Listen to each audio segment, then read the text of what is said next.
Hey, this is Jacob, and in this video, we're going over NLP presuppositions. NLP presuppositions are useful filters for viewing the world. They're neither true nor false. But if you were to adopt these presuppositions as if it was true, it can produce dramatic changes in how you view the world and how you relate to other people. The meaning of a communication is a response one gets. In communication, it's usually assumed that one is transferring information to another person. One has information which means something to them and intends that the other person understand what it is that they intend to communicate. Frequently, one assumes that if they say what they mean to say, then their responsibility for the communication is over. If you want to be an effective communicator, you must realize that your responsibility does not end when you finish talking. For practical purposes, what you communicate is what the other person thinks you say and not what you intend to say. Often the two are quite different. In communication, it is what the other person thinks that one says and how they respond to it that is important. This requires that you pay attention to the response that you are getting. If this is not the response that you want, then you need to change your communication until you get the desired response. The map is not the territory. Good communicators realize that the representations which they use to organize their experience of the world is not the same as the world. It is important to distinguish between several semantic levels. The first semantic level is the external world. The second semantic level is one's experience of the world. This experience is one's map or model of the world and is different for each person. Each person creates a unique model of the world and thus lives in a somewhat different reality than anyone else. One does not operate directly on the world, but on one's experience of it. This experience may or may not be correct. To the extent that one's experience has a similar structure with the world, it is correct, and this accounts for its usefulness. One's model of the world determines how one will perceive the world and what choices one will see as available to them.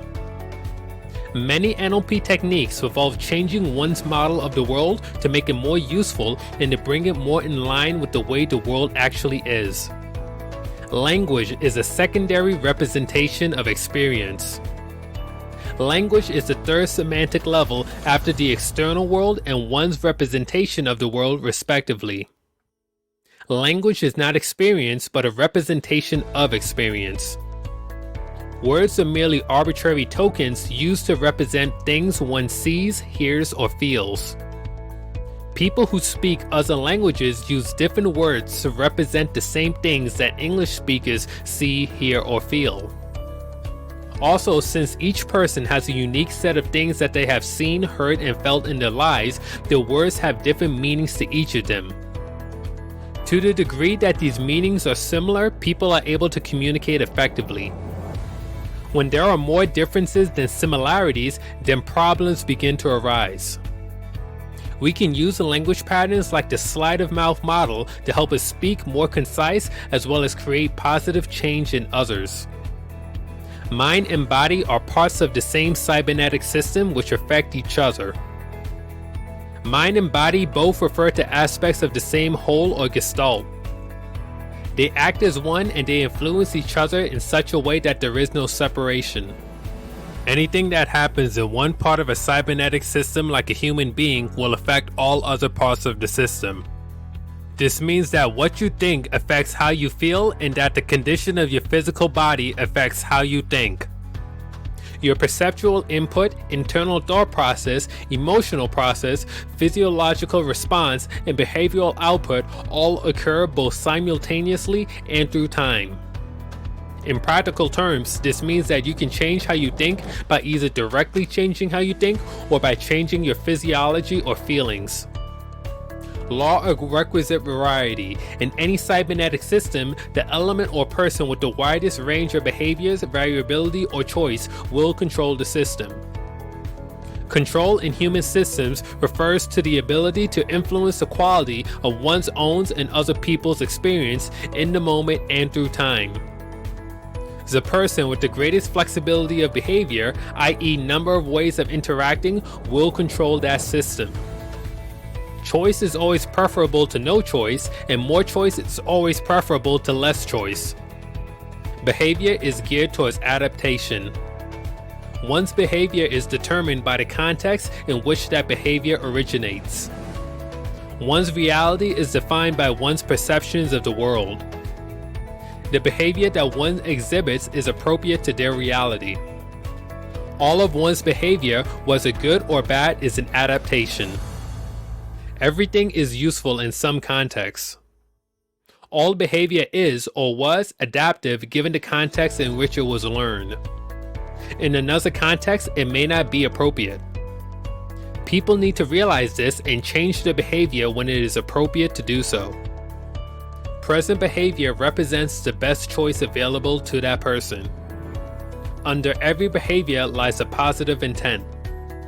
When you take into account who a person is based on all of their life experiences and the choices that they are aware of, they make the best choice available to them at any moment in time.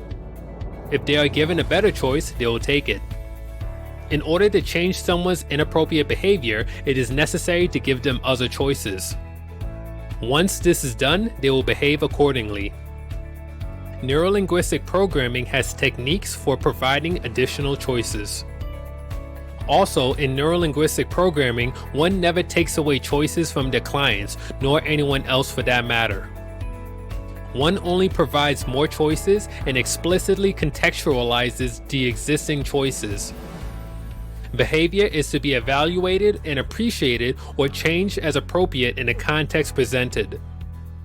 We need to evaluate other people's behavior in terms of what they are capable of becoming. One needs to strive to be all they are capable of being.